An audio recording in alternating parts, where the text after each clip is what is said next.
सबसे पहले अपने देवाधिदेव महादेव महेश्वर शिव गुरु के चरणों में प्रणाम। साहब दीदी के चरणों में प्रणाम। उपस्थित भी गुरु भाई गुरु बहन के चरणों में मेरा प्रणाम स्वीकार हो। भाई बहन, इस आध्यात्मिक शिव गुरु परिचर्चा का मात्र एक ही उद्देश्य है, शिव को गुरु बनाना।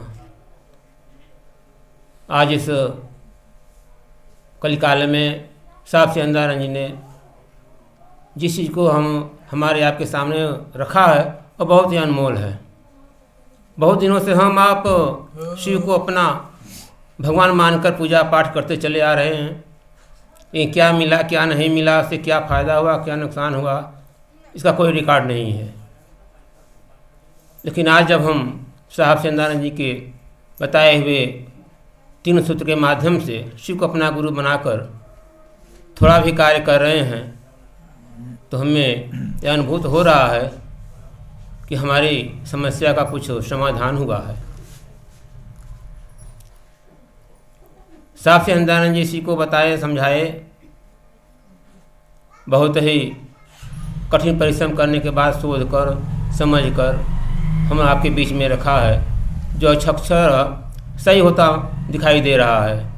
आज हजारों हजार गुरु भाई गुरु बहना मंच के माध्यम से गली दर गली सीना ठोकर बता रहे हैं कि जब से मैं शिव को अपना गुरु बनाया हूँ मेरी समस्या का समाधान हुआ है या हो रहा है।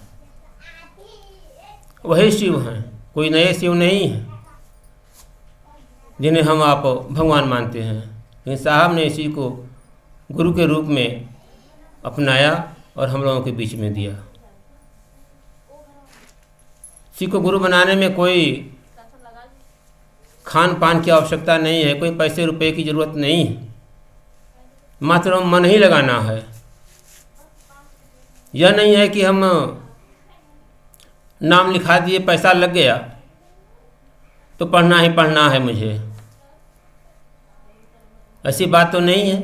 जब तक हमारा आपका मन मान रहा है कि शिव मेरे गुरु हैं, 3 सूत्र हम आप करते चले आ रहे हैं, और जब मन नहीं मान रहा है हम छोड़ भी देते हैं। आज बहुत से ऐसा हुआ है कि लोग ऐसे निष्क्रिय हो रहे हैं। अब निष्क्रिय कैसे हो रहे हैं? पहले तो बहुत दुख तकलीफ में रहते थे, तो जब हल्ला हुआ शिव को गुरु बनाया जाए, 3 सूत्र किया जाए, बहुत बड़े यहाँ चर्चा होती थी, मेला के रूप में लोग इकट्ठा हो जाते थे और सबका कल्याण होता था। जब कल्याण शुरू होने लगा तो उनकी चाह कुछ और दूसरे रूप में जाने लगी कि मेरा यह हो जाए मेरा वह हो जाए। यही समस्या है कि हम उनसे शर्त लगाना शुरू कर दिए कि हे शिव आप मेरे गुरु हैं, मेरा यह कार्य हो जाए तो मैं और अच्छे ढंग से चर्चा कराऊंगा। बोलिए, यहाँ बताया जा रहा है कि गुरु से कोई स्वार्थ जनित तो बात नहीं करनी है, उनसे शर्त नहीं लगाना है कि मेरा यह काम हो जाए। यदि आपका वह काम नहीं हुआ तो शिव गुरु आपके नहीं हैं। दीदी ने भजन के माध्यम से बताया शिव को गुरु बना लो, बंदे शिव ही ज्ञान के दाता हैं, और सोच समझकर कदम बढ़ाना, शिव ही भाग्य विधाता हैं। देखिए, अब उन्होंने यहाँ पर 2 चीज़ को बताया कि वह ज्ञान के दाता हैं, दान के दाता हैं, लेकिन वो गुरु बनाया जाए। वो भाग्य विधाता भी हैं। हमारे आपके लोग कहते हैं कि इनके भाग्य में है नहीं है, या इनके भाग्य में था मिल गया, तो भाग्य विधाता भी हैं। लेकिन साहब ने इसी को बताया कि आप उनको गुरु बनाइए, गुरु से ज्ञान लिया जाए तो हमारा आपका काम सफल होगा। किसी भी कार्य के लिए ज्ञान का होना आवश्यक है। इस दुनिया में चाहे जो भी कार्य हो उसके लिए ज्ञान की आवश्यकता है, किसी और की आवश्यकता नहीं। सब कुछ में यदि आप भक्ति भाव करते हैं तभी आपको ज्ञान की आवश्यकता है। साहब ने इसी जगह बताया कि ज्ञान और भक्ति के विषय में कि भक्ति माने प्रेम होता है, प्रेम में दिया जाता है, लिया नहीं जाता है। बहुत से भक्त हुए हैं, प्रहलाद भक्त को देखिए, मीराबाई को देखिए, रविदास को देखिए, चाहे जिन भी भक्तों को देखिए, उनको वे लोग भगवान से अपना स्वार्थ नहीं लगाया, निस्वार्थ भक्ति किया, तब जाकर आज हमारे आपके बीच में, हमारे आपके बोली में आते हैं कि भक्त प्रहलाद हैं। लेकिन वह समय नहीं है, आज दूसरा समय है। तो साहब ने इसको बताया कि उस जो पहले वाला समय था उसका हम कुछ कर नहीं सकते हैं, वैसा कार्य हम नहीं कर सकते हैं। तो आज शिव को अपना गुरु बनाकर उनसे अपना लगाव किया जाए, उनको याद किया जाए और अपने जो दुख तकलीफ है इसको कम किया जाए।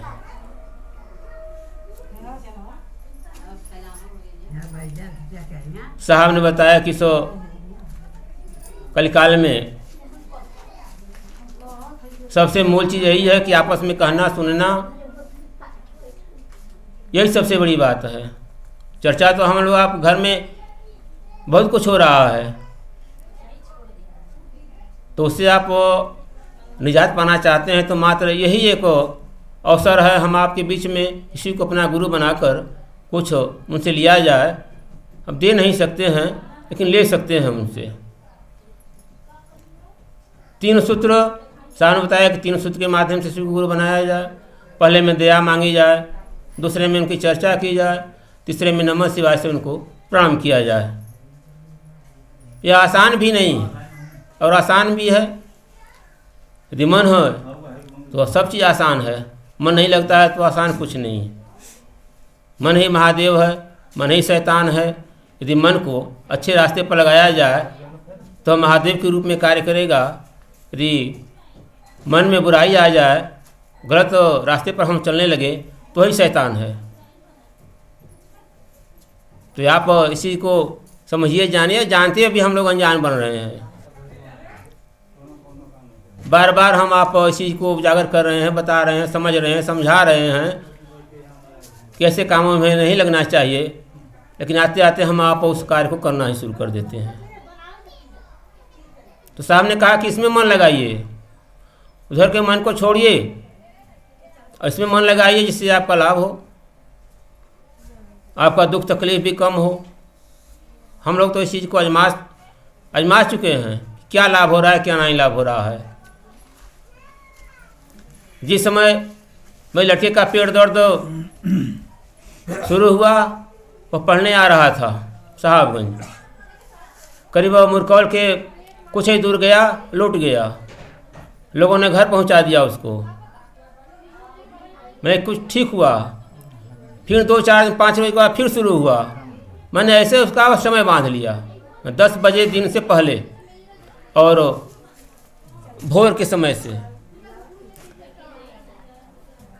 जाके अर्चना हम भी लोग करते थे, मांगते थे।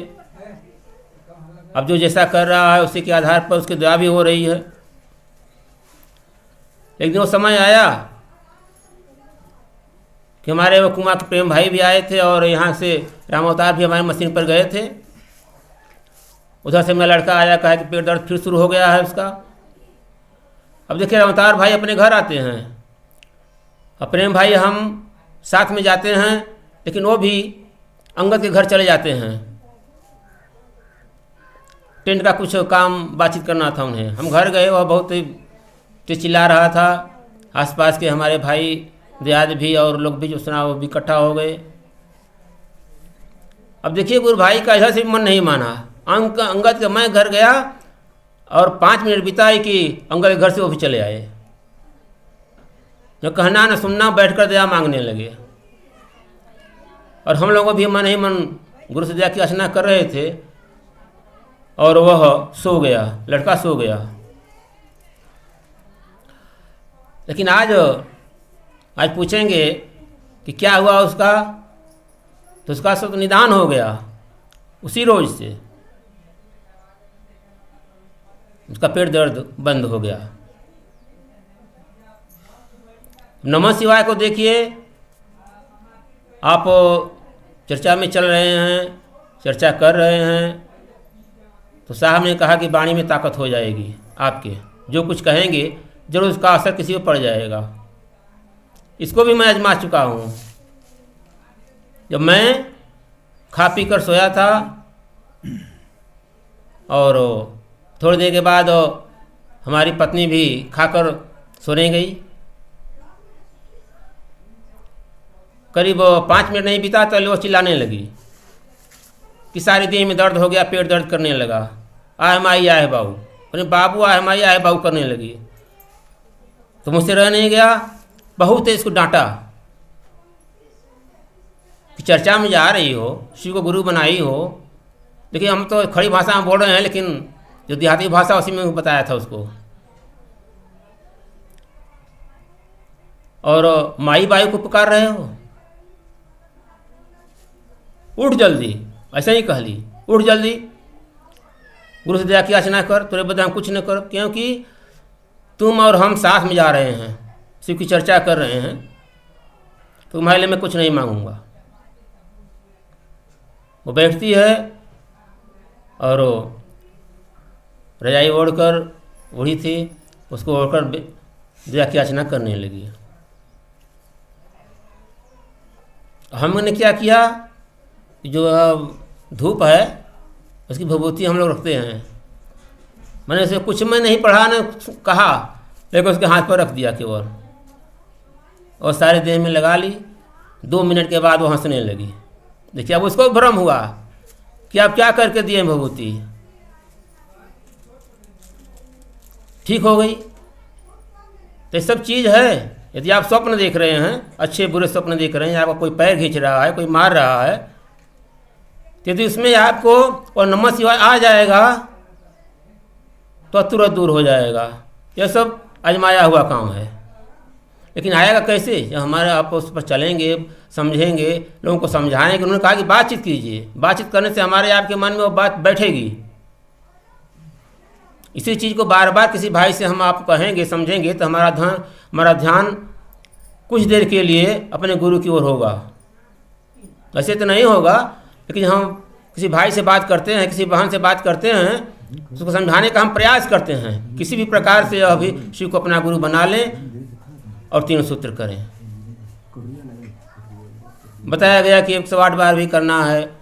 हमारे गुरु भाई लोग बताया कि यदि आपको 108 बार एक बार में नहीं आ रहा है तो खंड खंड करके कर लीजिए, लेकिन आपके मन में होना चाहिए वो चीज़।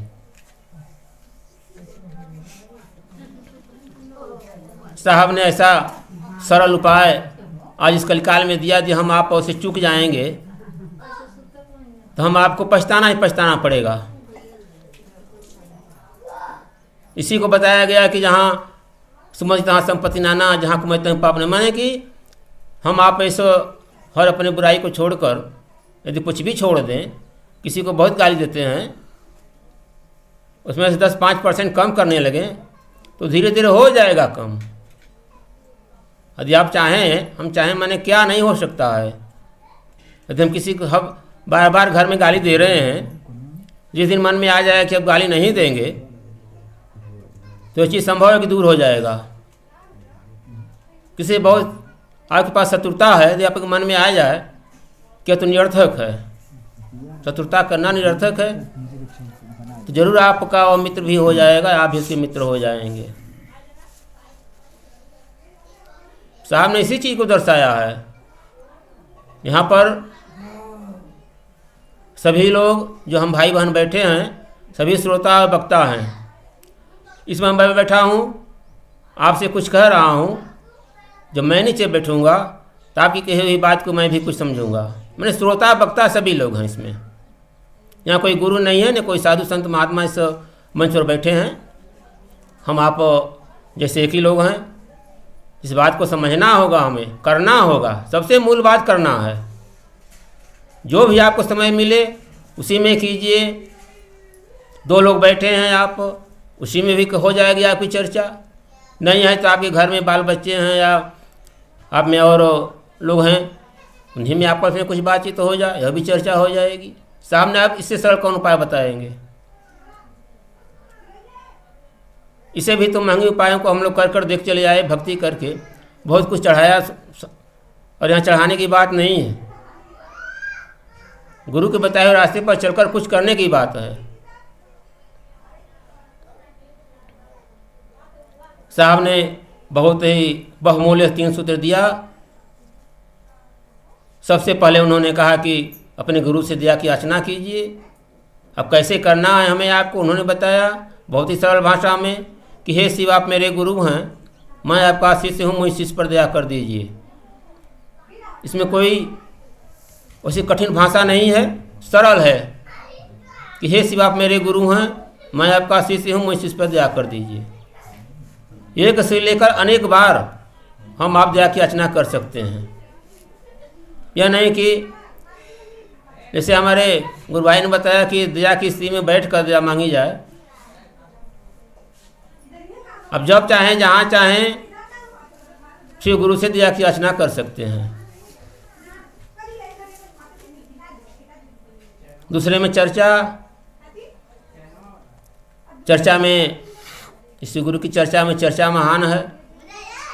चर्चा का नाम आप जाने गए कि चर्चा किसी काम को कहना सुनना ही चर्चा है। तो साहब ने कहा कि अपने गुरु की चर्चा कीजिए, मैंने अपने शिव गुरु को। एक भाई बहन को जो आपको मिला है, शिव को गुरु बनाए हैं, जो आपको अनुभूत हुआ हो, आपकी समस्या का समाधान हुआ है या हो रहा है, दूसरे भाई बहन को उसी चीज़ को बताना है कि हे भाई हे बहन, जब से मैं शिव को अपना गुरु बनाया हूँ मेरी समस्या का समाधान हुआ है या हो रहा है, आप भी शिव को अपना गुरु बनाइए, आपकी समस्या का समाधान होगा।